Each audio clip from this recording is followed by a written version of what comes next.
Well, good morning, everyone. Thomas Montgomery. It's a beautiful Monday morning, July 24th, 2023. A few select number of you received an email from us this morning. We are looking at doing a new kind of a private label model where we would just do a simple 50-50 split of the revenue.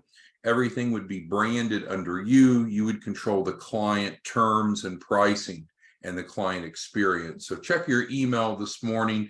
And if you have some feedback on that, we're working to fine tune that and discuss that tomorrow with a launch date of August 1st.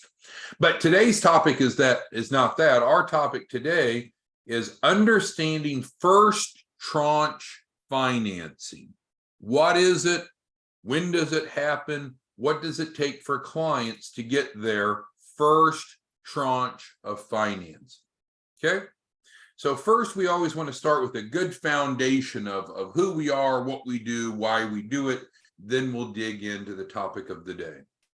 So as I suspect you all know by now, as we've covered it many times, there are four main benefits of the credit and funding program. It's really important that you understand what those are, and let's review those again briefly. First of all, we know there's no upfront cost for enrolling in the credit and funding program. No upfront cost. Now, there is a refundable setup fee. A, it's refundable. B, we can finance it. But they don't have to pay anything upfront. So they get four benefits. Let's review those briefly. Number one, they get free assistance addressing derogatory negative credit. So in other words, we'll do a soft credit pull. We'll look at their credit profile. If their credit isn't optimized, in other words, they have negative items, we'll look at that, we'll discuss that, and we'll look at strategies to remove those negatives. Because how does someone become more eligible for funding, right? There's two words in the title, credit and funding. So if there's something going on with their credit that's preventing them from qualifying for funding, then we need to identify it and address it. So that's number one. We're going to help them remove negative items. How much do they get charged for that? It's free. Are they buying credit repair? No. Are they paying for credit repair? No. It is free in the credit and funding program. Now, I realize not everyone has issues with negative items on their credit. Maybe they have too many inquiries. Maybe their utilization's too high. Maybe they have collections, charge-offs, whatever. We'll look at that with them, review it, and see if that's a problem. Number two, if they need, we're going to add new positive trade lines. Well, why does that matter? Same thing we just said. It's credit and funding. Does credit impact our access to funding? In many cases, yes. So it's not only do they have negative items that need to be addressed, do they have an absence of positive items? And if so, we help them with that. Thirdly, we transfer $10,000 of assets, real receivables, within 24 hours. So we're going to call that immediate. Maybe you don't define immediate as within 24 hours, but within one business day, we're transferring those assets over. Why is that a big deal?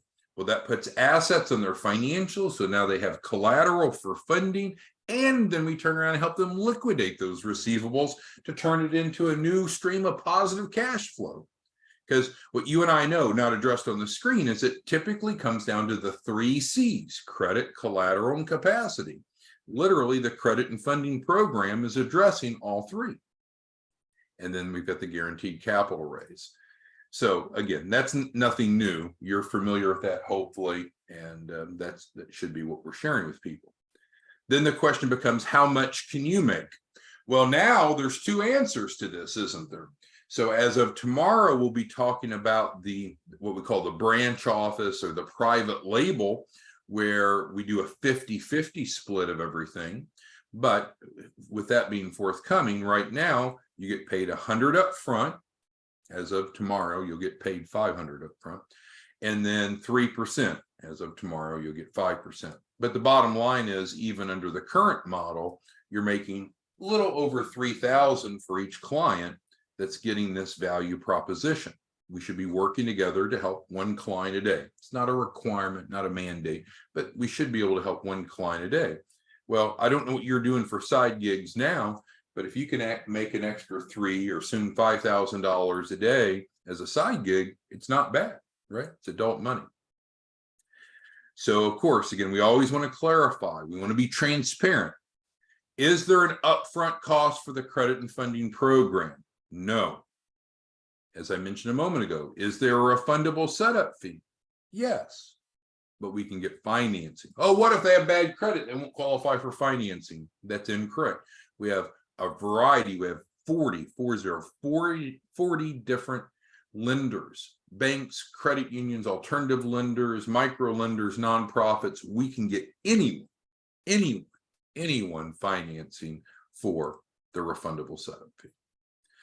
So with all that being said, let's get into today's topic. Today's topic is we're going to understand the specific steps for obtaining first tranche financing. And that would be the offers of funding for credit and funding clients. This allows them to not have to pay out of pocket, which we've been saying, and it puts working capital in their pocket. And I'm going to show you a specific example that a real example from yesterday, so you see it. Okay. So there are 3 steps for first tranche financing. 3 steps. First of which, the client needs to enroll in the credit and funding program. So, can they just go get financing from us and not enroll? No, they need to be a client.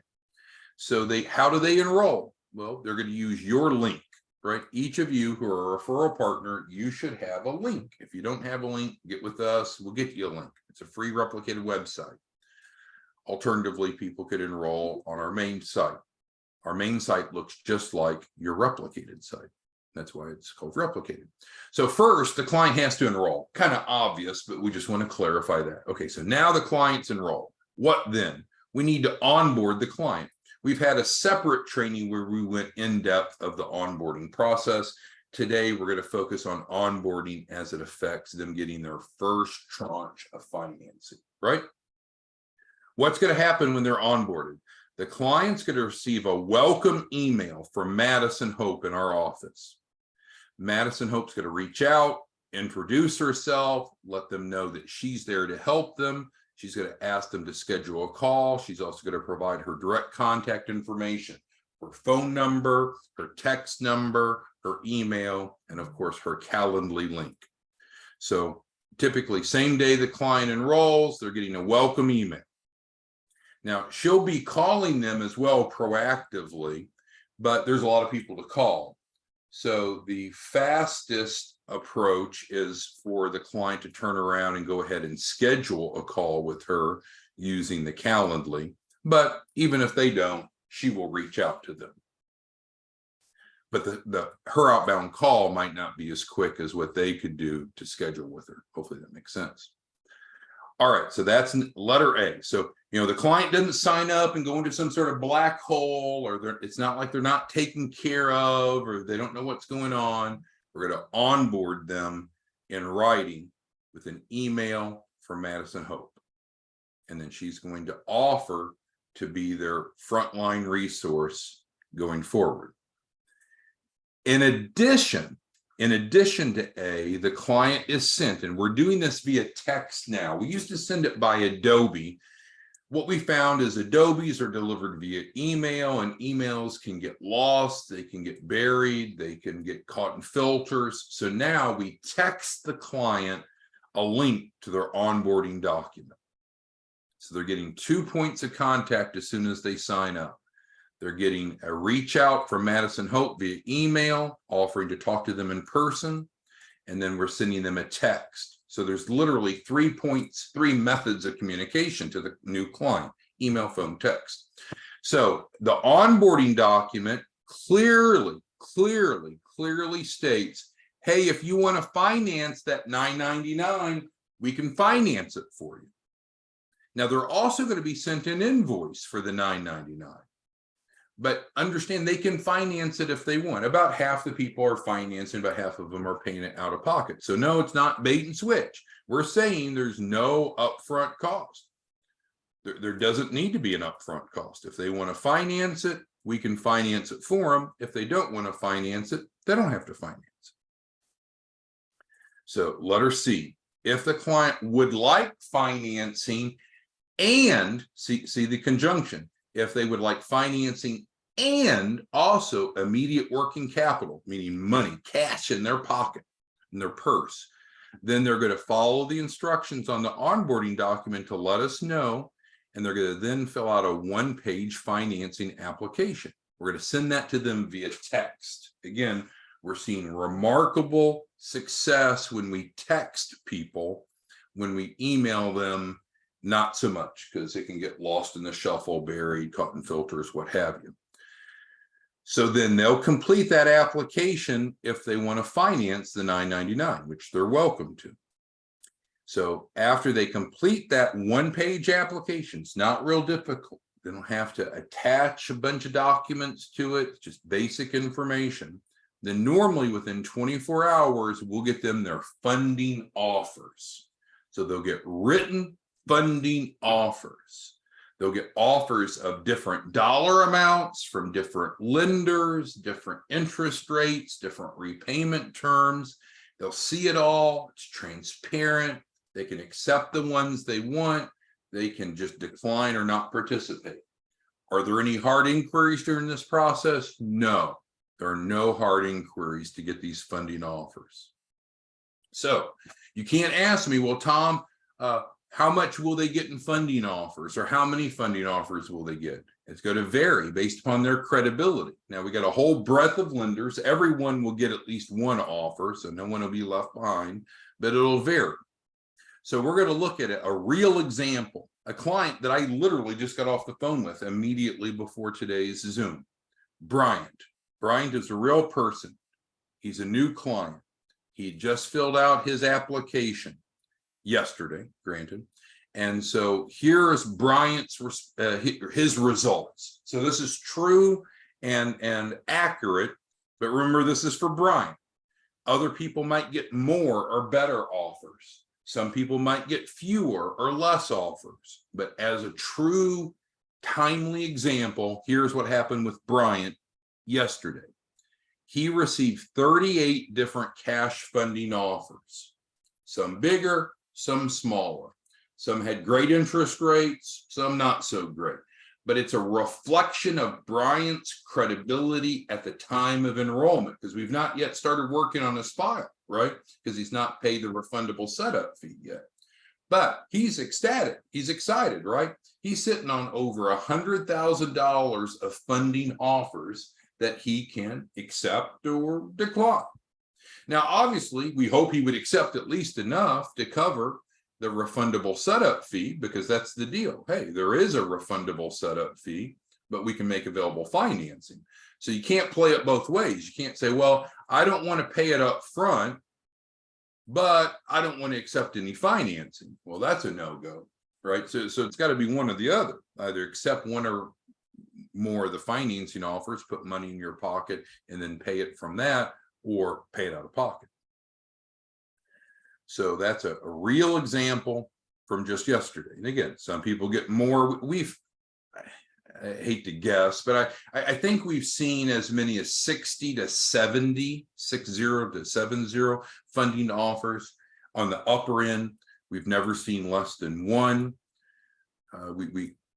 We'll see cumulative offers of 6 digits. We've never seen 7 digits, because again, this is the first tranche. This is just in the beginning. So let's take it on down. So clients accept any and all cash funding offers that they would want. The money goes to them. It's cash funding. These offers, these 38 offers, are cash offers. And that money will go to who? It'll go to Bryant. It'll go to the client. There's no funny business. There's no, oh, I've got to figure out what's happening here. The client's getting funding offers. They accept the ones they want. It goes to them. Then what would we expect them to do? Pay their invoice, right? Because paying their invoice allows us to go do our work. It allows us to pay you, which I'll get to in a moment on number 3. So that refundable setup fee, sometimes referred to as a deposit, is refundable. It does go back to them. How does it go back to them? The grant that we applied for and received funds the refundable deposit, refundable setup fee. So it doesn't come out of your pocket. Frankly, it doesn't come out of our pocket. It is covered by the grant. This allows you to get paid and the client is implemented. How much are you paid? Well, we covered that up here, didn't we? You're going to be paid $100 once they pay the $9.99, and you're going to get 3% of the client's capital raise. So let's say that Bryant was your referral. And so let's just say Bryant accepted 100,000, which he may or he may not. We'll find that out. I got to call him back after this Zoom. But if he did, then you would be paid this week $3,100. Now Bryant might say, hey, I want more funding. I want more than that. Great. We'll keep working with him and you keep making more. All right. And then of course you have our contact information at the bottom. Let me make this a bit smaller. So my goal today was to help everyone better understand first tranche financing. Where does it come from? What's the process flow? What questions do any of you have regarding first tranche finance? All right, so Timothy's asking again about tomorrow's topic about the branch offices and the private label. So let's hold that, Timothy, for tomorrow. We'll talk more about that. A few of you, including yourself, Timothy, received kind of a heads up because we're making final tweaks to that. But that's a concept where if you want to go out to the marketplace under your umbrella, so we're invisible, we're just providing back office services. We don't interface with the client. We do a 50-50 revenue split. So obviously you're making more. We'll discuss that tomorrow, Timothy. But who else has questions today on the first tranche financing process? It's pretty simple. You know, from your perspective as a client, all you're really needing to worry about is getting clients enrolled using your link. So I won't even have to highlight all that, I guess, right? If you do what's highlighted there, we'll take care of everything else and you get paid. But I think some of you just wanted further information of how does this first tranche financing come about? Where does it come from? And that's why I wanted to share it with you. But again, what you don't want to do is misrepresent anything. How much will each client get for first tranche financing? We don't know. We need to get an application. We need to put it in the system and see the offers they get. Frankly, I did not expect Bryant, who's a great guy, I did not expect him to get 38 offers. So there's different variables that different lenders look at. We put the data in. The AI, the algorithms, analyzes it, matches it up to lenders and creates offers, and then the client can accept those that they want, decline those that they don't. No hard inquiries to get the offers. Who has any questions on first tranche financing?